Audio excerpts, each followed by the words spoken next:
서울이 고향인 저는 절대 서울을 떠나지 않을 줄 알았습니다. 그런데 2달 전 갑자기 숲속 타운하우스로 이사했어요. 처음엔 매일이 펜션 같았는데 곧 현실이 시작됐습니다. 아파트 살 때는 아침마다 이모님들이 현관 앞을 청소해 주셨는데요. 이젠 스스로 해야 돼요. 집 뒤에 숲이 있어서 조금만 게을리하면 금방 거미줄이 생기고 나뭇잎과 흙먼지가 쌓이거든요. 현관이 더러우면 복이 안 들어온다고 해서요. 귀찮지만 열심히 쓸고 있어요. 관리 안 된 정원이 2달 동안 눈에 계속 밟혔었는데요. 유난히도 더웠던 여름이라 정원 일을 하기엔 무리였고 가을이 오기만을 기다렸습니다. 잡초는 정말 생명력이 질겨서 뽑아도 계속 나는 것 같아요. 수도는 언제 마지막으로 틀었던 건지 녹냄새가 진하게 나요. 주말에 화단을 만들 거라 정원 길이를 미리 재봤어요. 정원 일을 해본 적이 없어서 솔직히 자신은 없지만 어떻게든 되겠죠? 서울에서 저는 꽃으로 집을 장식하는 걸 참 좋아했는데요. 걸어서 갈 수 있는 곳에 단골 꽃집이 있었어요. 여기는 근처에 꽃집이 없어서 꽃 온라인 정기 배송도 생각해보고 있어요. 당연했던 일상 중 당연하지 않은 게 많아지긴 했네요. 드디어 이번 주말에 남편이 잔디를 깎아준대요. 땅도 엎어야 하는데 비 소식이 있어서 땅 파기도 수월할 것 같아요.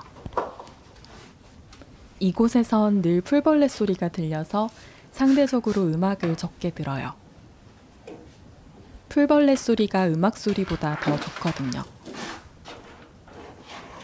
아, 그리고 저 벌레랑 엄청 친해졌어요.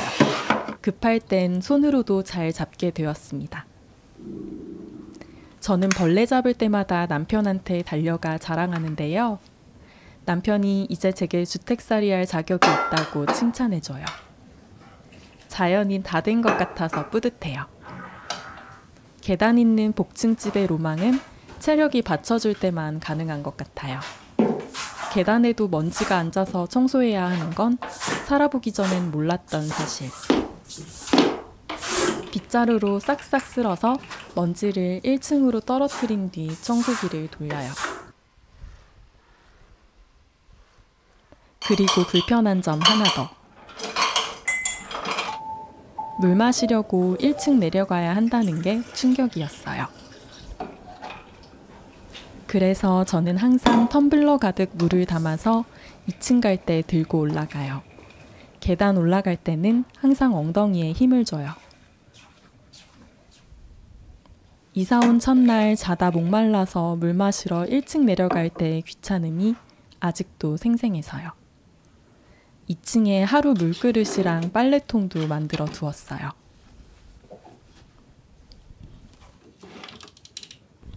제겐 비밀이 하나 있는데요. 가끔 2층에서 1층으로 가벼운 물건은 던질 때가 있어요. 예를 들면 휴지심 같은 재활용 쓰레기나 수건 같은. 한 번은 설거지하던 남편한테 들켰는데요. 남편이 하늘에서 막 물건이 공짜로 떨어진다고 좋아하더라고요. 남편한테 들킨 뒤로는 그냥 당당히 떨어뜨려요. 오늘은 드디어 첫 가드닝을 하는 날. 뭘 심어야 할지 몰라서 일단은 국화랑 아스카 같은 월동되는 가을꽃 위주로 구입했어요.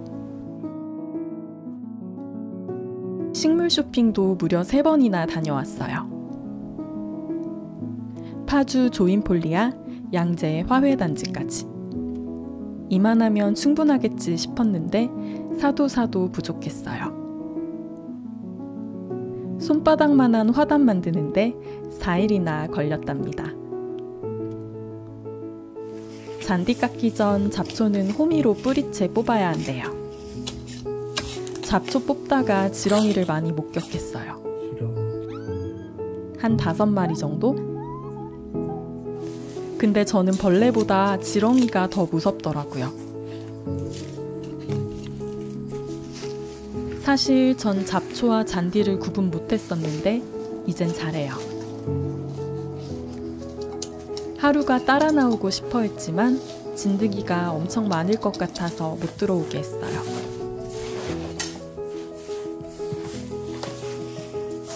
원래는 제가 직접 잔디를 깎으려고 했는데 무시무시한 예초기를 보는 순간 포기하기로 했습니다.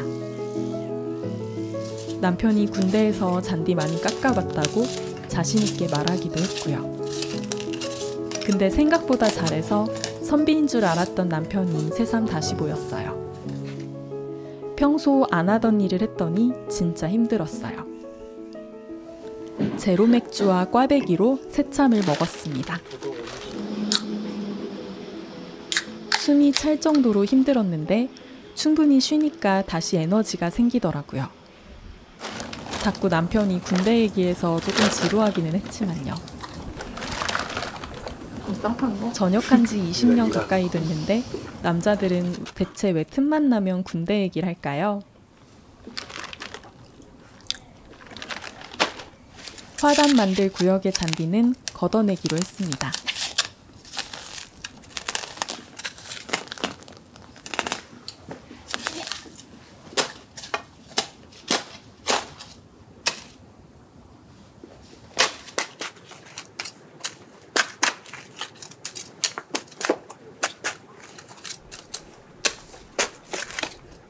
경계석으로 사용할 현무암 벽돌도 마침 도착했어요. 잔디를 걷어내고 벽돌을 비스듬히 세웠는데요. 벌써부터 그럴듯해 보이죠?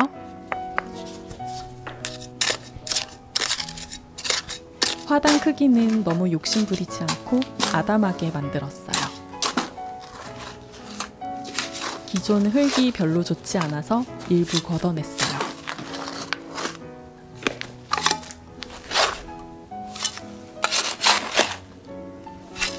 그리고 텃밭용 배양토를 부어 섞어줬답니다.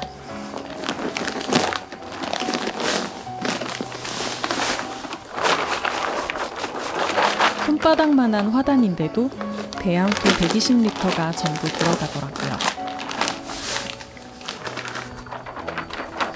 남을 줄 알았는데 역시 부족한 것보단 넉넉히 사는 게 맞아요.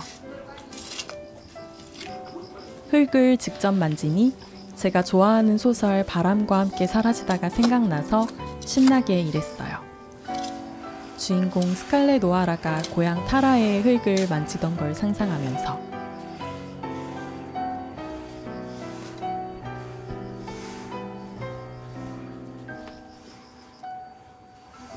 먼저 장미부터 심을 거예요.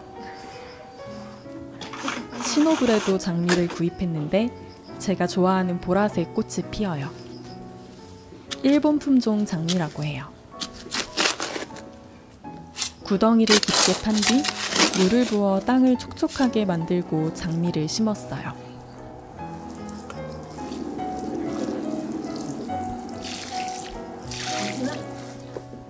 겨울만 빼고 계속 꽃을 피우고 지고 한대요.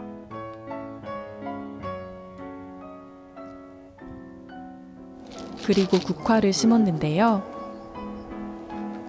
생각보다 화단이 휑하더라고요.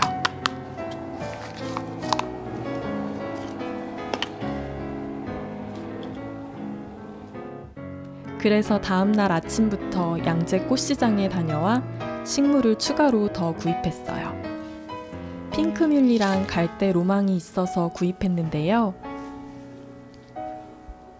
갈대는 굴락으로 있어야 예쁜데 너무 조금 샀나 봐요.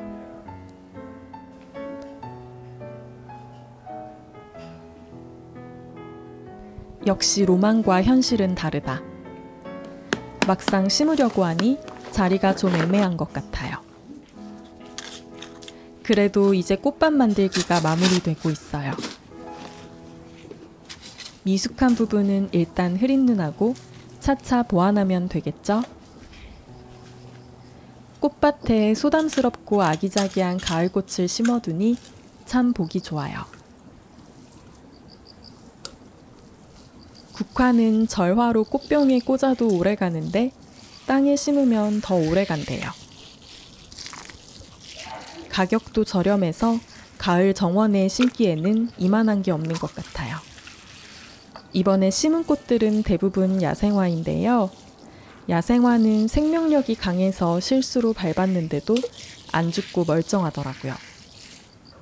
겨울이 오기 전까지 잠시 가을 꽃들을 감상하다가 내년 봄에는 튤립이랑 히아신스, 수선화 구근을 심을 거예요. 저는 전생에 무술이었나 봅니다. 일복이 많거든요. 그런데요. 이렇게 할 일이 늘어났는데 이상하게 더 밝아졌고 활력이 생겼어요. 햇빛을 보는 시간이 늘어나서 그런 것 같기도 하고요.